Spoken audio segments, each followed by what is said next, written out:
अरे रंगबा घोराइल बा लाल लाल रे।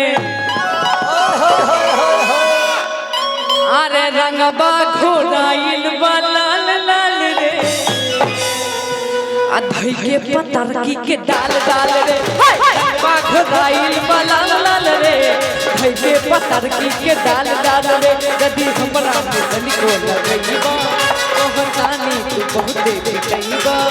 यदि हमरा में को लगइबा कहतानी तू बहुते बिकइबा।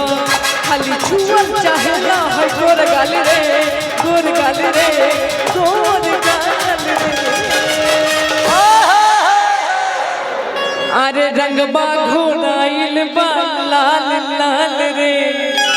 अच्छा अरे रंगबा घोराइल बा लाल लाल रे। के पतरकी के डाल डाल रे। रंगबा घोराइल बा लाल लाल रे। के पतरकी के डाल डाल रे।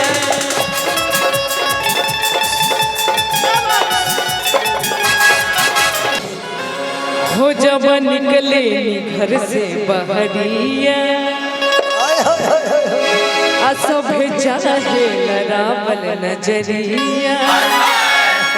हो सब छुअल चाहे है गोर गाल रे, है गोर गाल रे, है गोर गाल रे।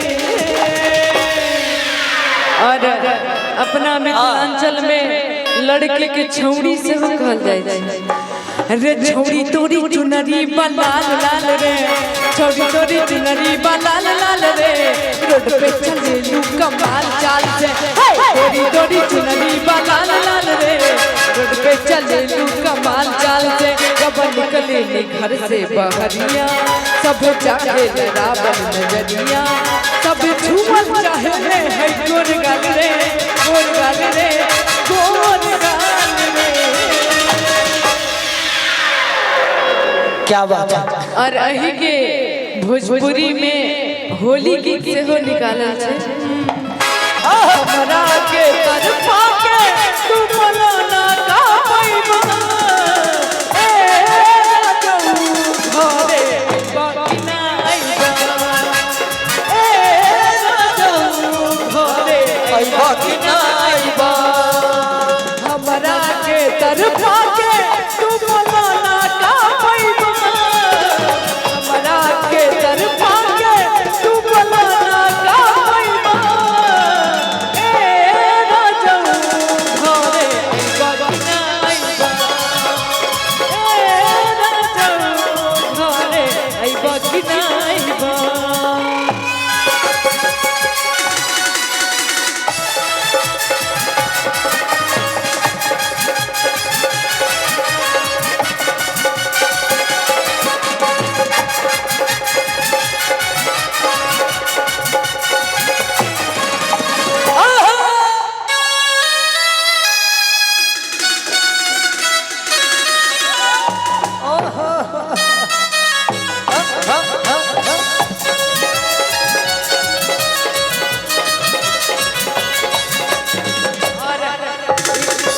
गाना बजा गाबू।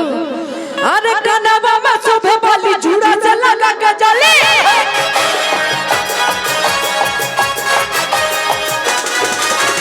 कनवा में शोभे वाली जूड़ा से लगा के जली। कनवा में शोभे वाली जूड़ा से लगा के जली। चाचलली मत वाली बगल वाली, बगल वाली।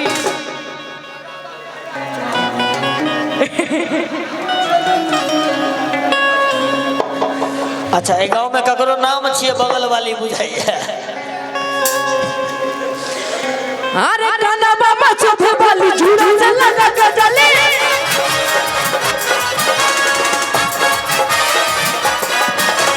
कनवा में शोभे वाली जूड़ा से लगा के जली। कनवा में शोभे वाली जूड़ा से लगा के जली। चाचलली मत वाली बगल वाली, बगल वाली, बगल वाली जान मारली। बगल वाली जान मारली। बगल वाली जान मारली।